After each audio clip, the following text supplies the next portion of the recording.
नमस्कार, मी मृणाली पिळणकर. तुम्ही पाहत आहात एलएस मराठी.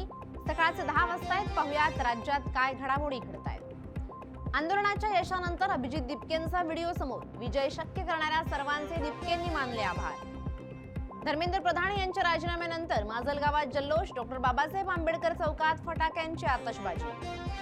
धर्मेंद्र प्रधान यांच्या राजीनाम्यानंतर जालन्यात वंचितचा जल्लोष. मामा चौकात फटाक्यांची आतषबाजी. पेढे वाटून विजयाचा उत्सव. भिवंडीत एपीजे अब्दुल कलाम उड्डाणपुलावर मोदींच्या फाशीचे प्रतिकात्मक पोस्टर लावल्याप्रकरणी तिघांना अटक. निजामपुरा पोलिसांची कारवाई. लोणावळ्यात सध्या पावसाचा जोर कायम. प्रसिद्ध टायगर पॉइंटवर धुक्याची दाट चादर. उंच घाट माथ्यावर निसर्गाच्या सानिध्यात असलेल्या टायगर पॉइंटला पर्यटकांची पसंती.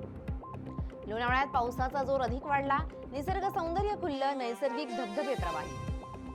वर्षा विहारासाठी लोणावळ्यात गर्दी. पर्यटकांनी निसर्गाचा आनंद घ्यावा, परंतु धोकादायक पर्यटन करू नये, पोलिसांचं आवाहन.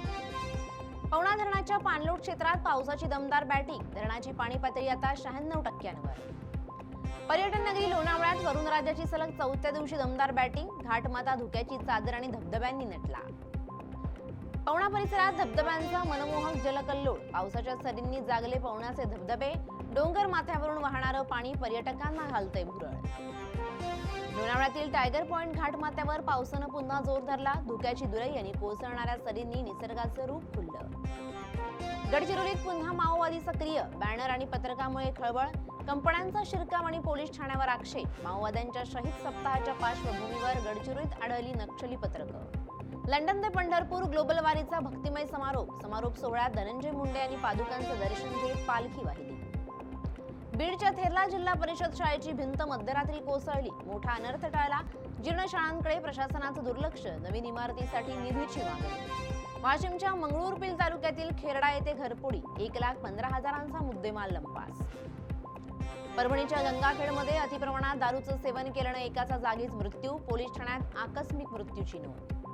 अवैध सावकारीनं घेतला बळी. शेती परत न मिळाल्यानं मोर्शीत शेतकऱ्याची गळफास घेऊन आत्महत्या. मुद्दल आणि व्याज देऊनही ब्लॅकमेलिंग. नातेवाईकांच्या आक्रमक पवित्र्यानंतर सावकारावर गुन्हे दाखल. बीडमध्ये पोलिसांना 112वर खोटा फोन करणाऱ्या दोघांना गुन्हा. पोलिसांचा वेळ वाया घालवल्याप्रकरणी गुन्हा दाखल. वाशिमच्या शिरपूर येथे मध्यरात्री भीषण आग. 3 ते 4 दुकानं जळून खाक. अमरावतीच्या पतोड पोलिसांची धडक कारवाई. शिंदीत जुगार अड्ड्यावर धाड. 11 जण रंगेहात जाळ्यात. 11 लाखांहून अधिकचा मुद्देमाल पोलिसांच्या ताब्यात. या होत्या आताच्या घडीच्या काही महत्त्वाच्या बातम्या. अशाच महत्त्वाच्या बातम्यांसाठी तुम्ही पाहत रहा एलएस मराठी.